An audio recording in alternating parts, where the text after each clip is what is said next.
aniga iyo xaaskeyga waxa waaye waxaan leenahay laba shakhsiyadood oo cagsi isku ah.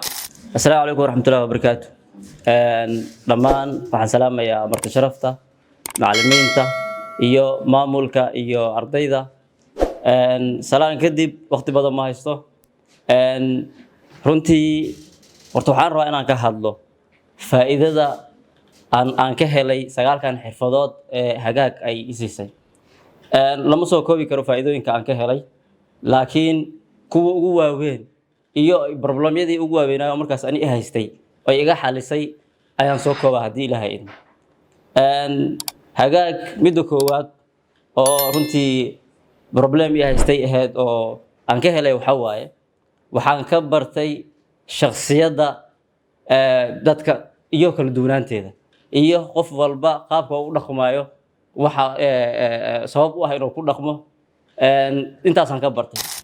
Tusaale ahaan aniga iyo xaaskeyga waxa waaye waxaan leenahay laba shakhsiyadood oo cagsi isku ah.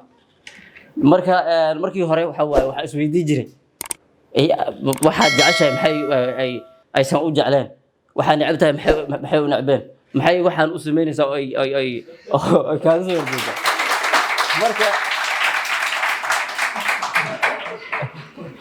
markaan imaaday Hagaag Academy oo aan qaatay xirfadii koowaad waxaan bartay shakhsiyadaha iyo siday u kala duwan yihiin. Marka waxaan ogaaday in aan leenahay laba shakhsiyadood oo cagsi isku ah.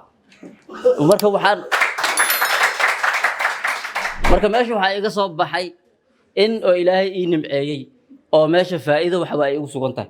Maxaa yeelay waxaan nahay laba shakhsiyadood oo isdhamaystiraysa. Sababtoo ah waxay awood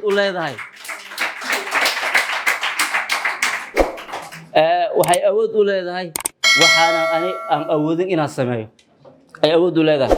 Ayada sidoo kale waxay aysan awood u leeyahay inay samayso aan awood u leeyahay inaan sameeyo. Marka meesha waxaa ka soo baxay inaan isdhamaystirnay. Marka waa ku farxay. Alxamdulillah, Ilaaha ku maasan ka soko waxa waaye Hagaag iyo macallimiintii maamulka.